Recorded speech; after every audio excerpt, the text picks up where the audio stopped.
এক শহরে জীর্ণধন ও ষষ্ঠী নামে দুই বন্ধু বাস করত। ষষ্ঠীর হাতে অনেক টাকা পয়সা ছিল, কিন্তু জীর্ণধনের হাতে সঞ্চিত টাকা পয়সা সব নিঃশেষ হয়ে গিয়েছিল। বিত্ত সম্পদ লাভ করা দরকার, সেই জন্য সে বিদেশে বাণিজ্য করতে যাবে বলে ঠিক করলো। আর সেই কারণেই সে তার নিজের বলতে একটাই ছিল লোহার ভারী দাঁড়িপাল্লা, সেটা সে বাপ ঠাকুরদার দৌলতে লাভ করেছিল। বিদেশে যাবার আগে সে তার সেই দাঁড়িপাল্লাটি ষষ্ঠী বন্ধুর হেফাজতে রেখে যাবে বলে ঠিক করলো। এরপর কেটে গেল বেশ কয়েক মাস। ব্যবসা করে জীর্ণধন ভালোই লাভ করেছে, অনেক সম্পদ হয়েছে তার। একদিন সে বাড়ি ফিরে এলো, তারপর গেল সেই ষষ্ঠী বন্ধুর বাড়িতে, ফেরত চাইলো গচ্ছিত রেখে যাওয়া দাঁড়িপাল্লা। ষষ্ঠীর বন্ধু বলল যে, কি আর বলি বন্ধু, তোমার গচ্ছিত ধন ইঁদুরে খেয়ে নিয়েছে। জীর্ণধন বলল, তাই নাকি, লোহার দাঁড়িপাল্লা ইঁদুরে খেয়ে নিয়েছে? সে মনে মনে ভাবলো যে বন্ধু তার সাথে চালাকি করছে, কিন্তু সে মুখে আর কিছু বলল না। সে বলল যে, তুমি কি আর করবে বলো, সংসারে কি আর চিরকাল কোনো জিনিস থাকে? যাক সেসব কথা, আমি তো অনেক দিন বাদে এলাম, আজ আমি যদি তোমাদের বাড়িতে থাকি তাহলে কি কোনো অসুবিধা হবে? তখন সে বলল, না না, তুমি কি বলছো বন্ধু, তুমি নিশ্চয়ই আমাদের বাড়িতে থাকবে। তখন সে বলল যে, ঠিক আছে, আমি নদীতে চান করে আসি, আর আমি তো রাস্তাটা ঠিক চিনি না, তুমি তোমার ছেলেটাকে আমার সঙ্গে দেবে, চানের জিনিসপত্রগুলো ওর কাছে রেখে তাহলে আমি স্নানটা সেরে নেব। জীর্ণধন ষষ্ঠীর ছোট ছেলেকে নিয়ে নদীতে গেল, স্নান সারলো।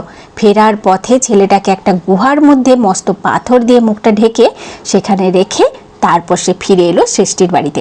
ষষ্ঠী তাকে একা দেখে জানতে চাইল, আমার ছোট ছেলে ধনদেব তোমার সাথে গেল, সে কোথায় গেল? জীর্ণধন বলল, দুঃখের কথা কি বলি ভাই, নদীর পাড়ে যখন দাঁড়িয়েছিলাম কোথা থেকে একটা বাজ পাখি এসে ছো মেরে তাকে নিয়ে চলে গেল। জীর্ণধনের এই কথা শুনে তেলে বেগুনে জ্বলে উঠল, চিৎকার করে উঠল, কি জাতা পাগলের প্রলাপ বকছো, বাজে কখনো ছেলে নিয়ে যায়? আমি কোনো কথা শুনতে চাই না, আমার ছেলে ফেরত দাও, নতুবা রাজার কাছে তোমার বিরুদ্ধে অভিযোগ জানাবো।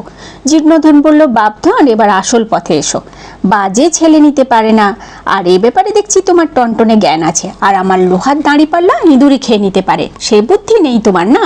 ছেলে ফেরত নিতে হলে আমার দাঁড়িপাল্লা তোমাকে দিতেই হবে। ষষ্ঠী কিন্তু কোনো কথা শুনতে নারাজ, সে কেবল একটাই কথা বলে চলেছে, আমার ছেলে ফেরত দাও, জীর্ণধন, আমার ছেলে আমাকে ফেরত দিয়ে দাও। ঝগড়া বচসা চলতেই লাগলো। শেষমেশ দুজনে মিলে গেল বিচারকের কাছে। ষষ্ঠী সকলের সামনে চিৎকার করে বলে উঠল, এই পাজি হতচ্ছাড়া জীর্ণধন আমার ছেলেকে গায়েব করেছে। বিচারক জীর্ণধনকে বললেন, দাও বাপু, ওর ছেলে ওকে ফেরত দিয়ে দাও।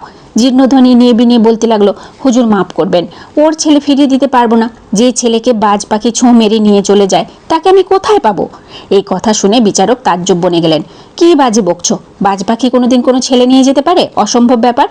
জীর্ণধন বলল, হ্যাঁ হুজুর, এ অসম্ভব নয়, লোহার দাঁড়িপাল্লা যদি ইঁদুরে কেটে দিতে পারে, খেতে পারে, তাহলে বাজ পাখি কেন ছেলে নিতে পারবে না?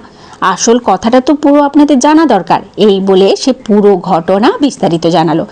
এই শুনে বিচারক তো হো হো করে হেসে উঠলেন, আর বললেন, যে যার জিনিস ফেরত দিয়ে দাও আর এখান থেকে চলে যাও, আর না হলে কিন্তু দুজনেরই জরিমানা করব আর কয়েদ করব। এরপর জীর্ণধন ফিরে পেল তার দাঁড়িপাল্লা, আর ষষ্ঠীও ফিরে পেল তার ছেলে। তারপর যে যার বাড়ির দিকে পা বাড়ালো। জীর্ণধন, ষষ্ঠী ও দাঁড়িপাল্লা, পঞ্চতন্ত্রের এই গল্পটা কি সুন্দর, তাই না?